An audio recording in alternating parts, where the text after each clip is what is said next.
ইরানের ওপর সামরিক চাপ কমাতে এবং কূটনৈতিক পথে হাঁটতে যুক্তরাষ্ট্রকে আহ্বান জানিয়েছে সৌদি আরব। বুধবার ডেইলি টেলিগ্রাফের এক প্রতিবেদনে জানানো হয়, মধ্যপ্রাচ্য উত্তেজনা বাড়লে লোহিত সাগরে তেল পরিবহন চরম ঝুঁকিতে পড়তে পারে বলে আশঙ্কা রিয়াদের। সৌদি যুবরাজ মোহাম্মদ বিন সালমান ওয়াশিংটনকে ইরানি বন্দরের উপর আরোপিত নৌ নিষেধাজ্ঞা শিথিলের অনুরোধ জানিয়েছেন। রিয়াদের ভয় তেহরান পাল্টা ব্যবস্থা হিসেবে ইয়েমেনের হুথি বিদ্রোহীদের দিয়ে বাব আল মানদেব প্রণালী বন্ধ করে দিতে পারে, যা সৌদি তেলের প্রধান রুট। এদিকে ওমান সংলগ্ন হরমুজ প্রণালী দিয়ে জাহাজ চলাচলে বাধা না দেওয়ার একটি প্রস্তাব বিবেচনা করছে ইরান।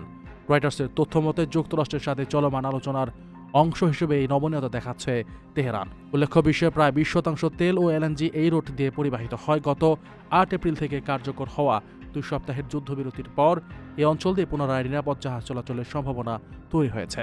তবে পুরো বিষয়টি নির্ভর করছে ইরানের দাবি পূরণে ওয়াশিংটনের সম্মতির ওপর। আপনার স্বপ্নগুলো আকাশ ছুবে প্রবাসীর হেলিকপ্টারের মাধ্যমে। বিয়ে, জন্মদিন অথবা যে কোনো বিশেষ প্রয়োজনে হেলিকপ্টার ভাড়া করতে যোগাযোগ করুন স্ক্রিনে দেয়া নাম্বারে। প্রবাসীর হেলিকপ্টার, নিরাপদ ও সাশ্রয়ী বাহনের বিশ্বস্ত নাম।